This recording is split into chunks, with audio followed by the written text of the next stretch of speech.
especially in our society for so long, that we tend to embody these ideas and that we can't actually see that it's a ploy for them to kind of keep us in a group. Like, one thing the system hates is educated people, especially educated people that are queer or trans or lesbian or gay or non-gender conforming, and people of color who are educated. And so I feel like our prisons absolutely was a big, well, that one and also the new Jim Crow. And I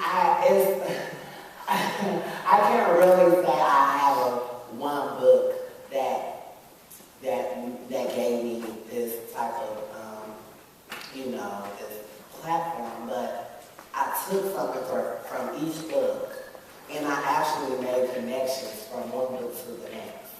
And even though people might not see the connection from what the book is, but I see it so clearly. And that's how I'm able to make these connections the way that I do when I speak, because, again, certain things that affect our society, that are implemented in this country, in this world, it doesn't have identity.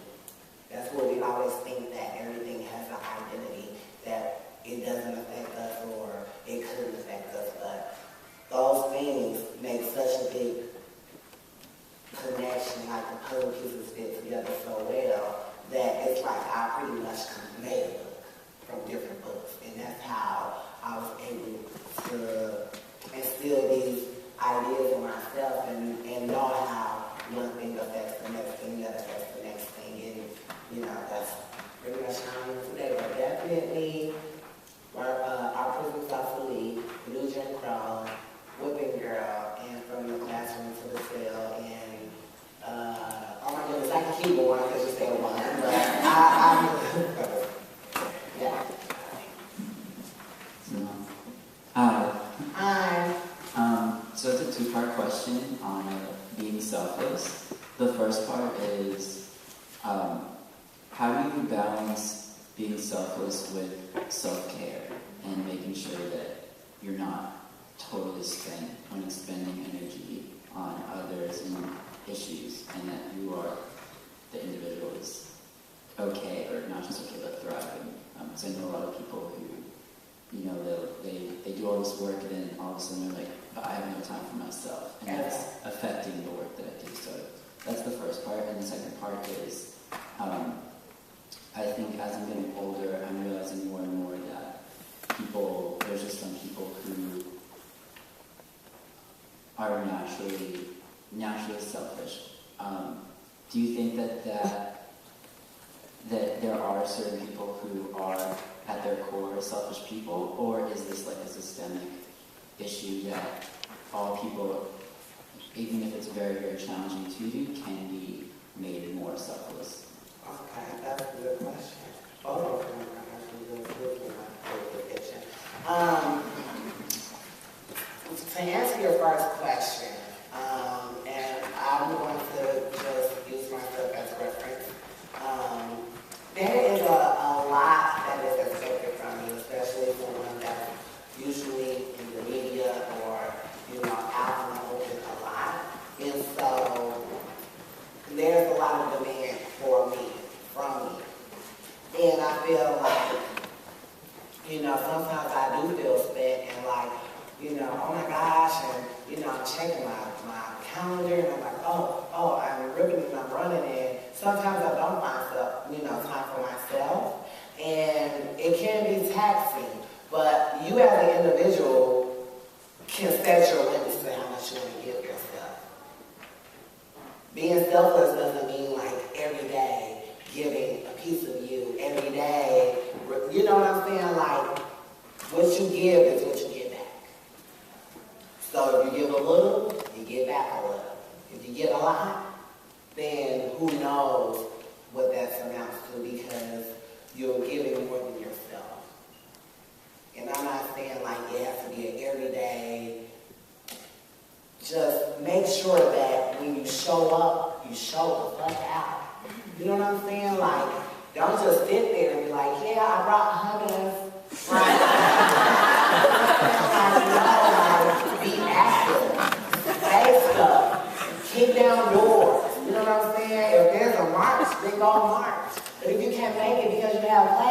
not telling you to risk your class or risk yourself. Give what you can. I give what I can. I can't give all of my stuff. I can't be everywhere at once. But I know that if there's something happening and I can make it, I'm going to make it. I literally sat in the courtroom for somebody I didn't know, but because I want to show my community, I'm here for you. Here I am. That's giving yourself. There's nothing selfish about it. There's nothing that's going to take, a court case can usually take, up to 10, 15 minutes depending on what it is. Who can't find 10, 15 minutes in your day to go sit in the courtroom and be like, hey, your community is here. I can't be everywhere at once. But that's why it's all of us. And to answer your second question,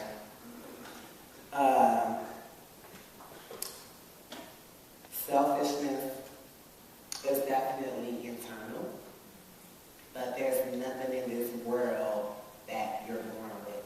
Everything you're taught. You're not born a racist. You were taught to be a racist. You're not born a classist. You were taught to be a classist. You're not a sexist. You weren't born a sexist. You don't even know what sex is. You were taught. Just like we were taught genders, and sexuality, and race, and class, separation.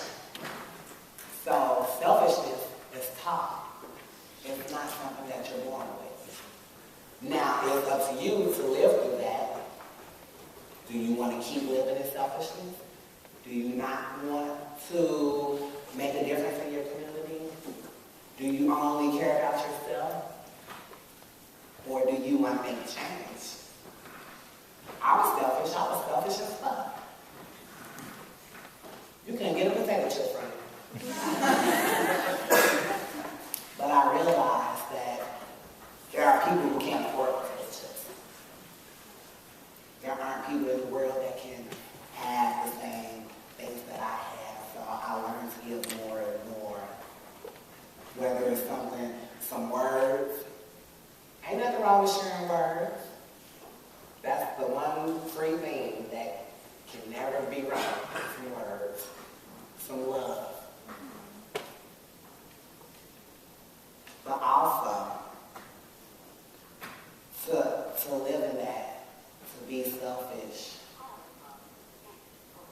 you're actually stealing from yourself.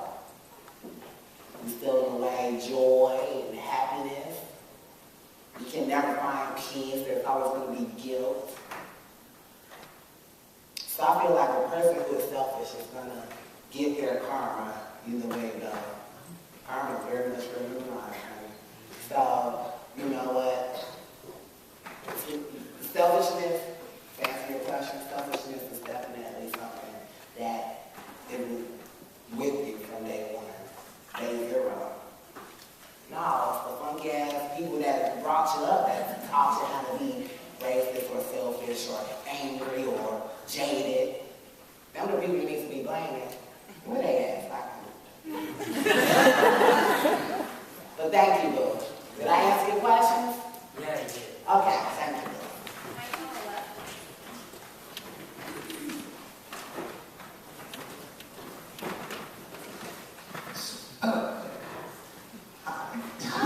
My name's Ariel. So, one, can we get a picture afterwards? Of course.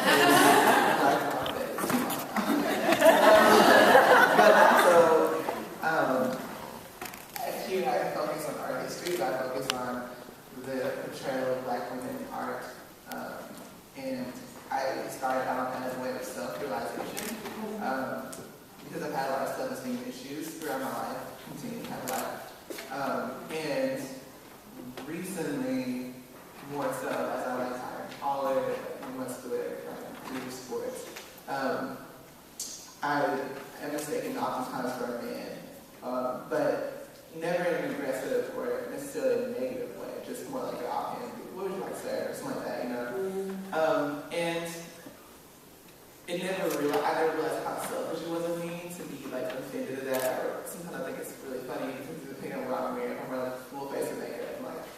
hair down a little bit. I'm like, really? Come on. And I'm like, well, it really is the question more so of like the ideas that we have about hair.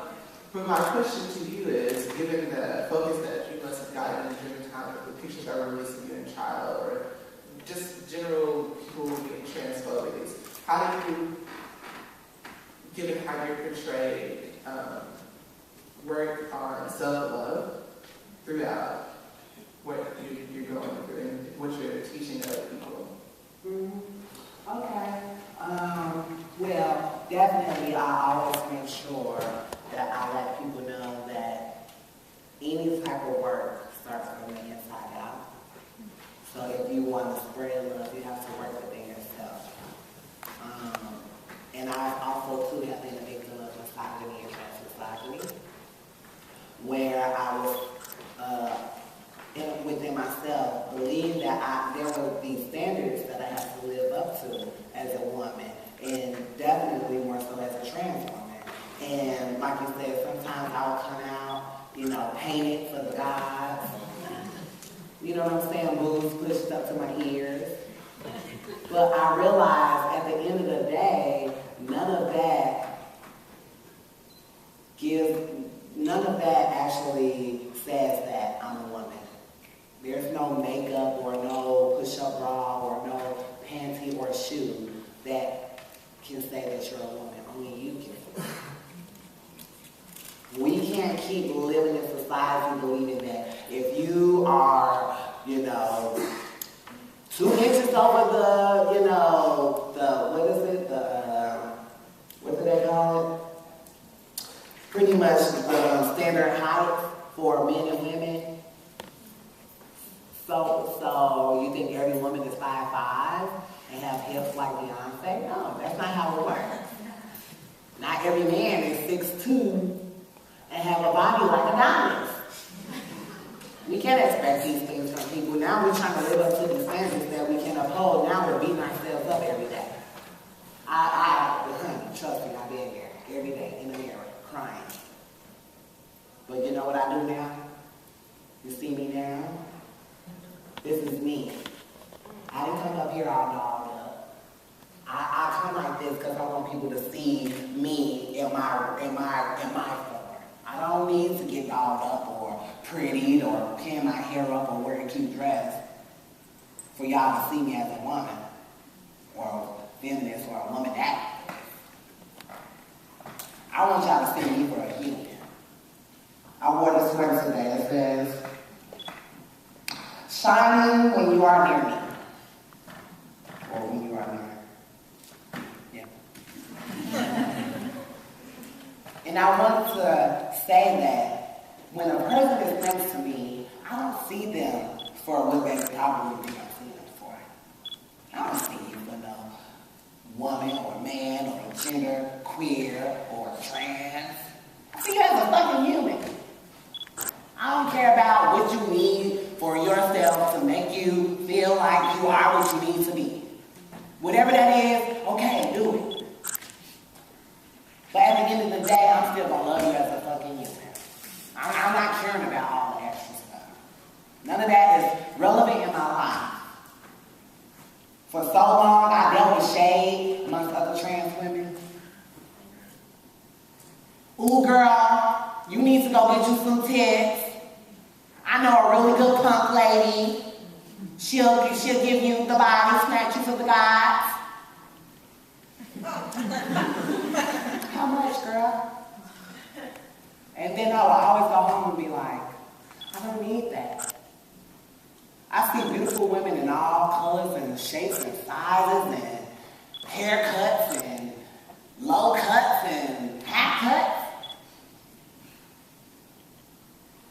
We keep putting these ideas in there we go again, perpetuating these ideas that society thinks on us.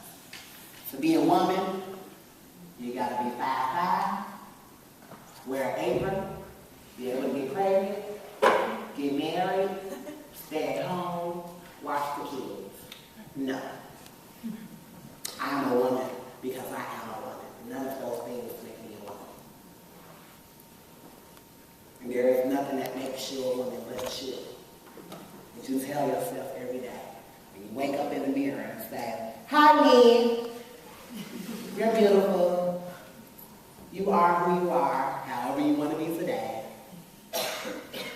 I don't need anyone's, approval. What did I say earlier? Fuck out of my face. I don't need your approval because I know who I am as a person. And there's nothing that no one can say or do that can change that. You say tomato, I say tomato. So bitch, watch this beautiful tomato walk off. You have to love yourself. You have to let go of those things. Society wants you to do everything. You can't do it all. You can't be hairless. Let's stop crying, women. We hairy. Stop hurting yourself. We can't live up to these standards. We can't live up to these ideas. We'll go broke doing it or die trying. You gotta live for you, honey. Honey, I go outside, honey, I can have a whole goatee. I don't give a fuck. I'm the one. Now, try and challenge me if you want to catfish you upside your head. It's whatever you desire. Do what you desire. It's not about what everybody around you. You play sports, that's good. Things happen to your body. Hearts change. You get a little muscular. That's what sports do. But that don't make you any less of a woman. Honey, do you know how many women have said, oh girl, you're so brutal? Okay, so what? I bet you won't run up. This is my life. I don't need you to get me together. I'm gonna get myself together. Because obviously there's some internalized shit that you need to deal with. That ain't my fault, that's yours. So how about you go sit in the mirror for a couple of hours and figure out what it is that's eating up that shit? Because I'm fine. Now watch me pooch. Love yourself. Fuck everybody else. Love yourself. Fuck everybody else. Love yourself. Fuck everybody else. It's in here. In a half block from now. Love yourself. Then you love everybody else. Okay? Thank you.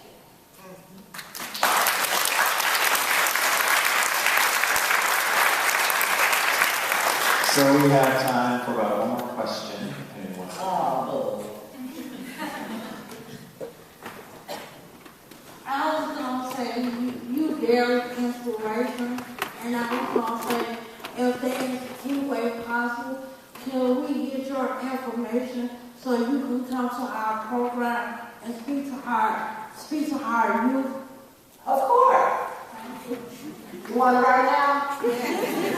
My number is 612-703-9463. You can find me at Gmail, that is honeybee, HONEBEA88 @gmail. Or you can find me on Facebook at honeybee, or Twitter at honeybee1. Or you can even find me on Instagram at secret_life_of_b.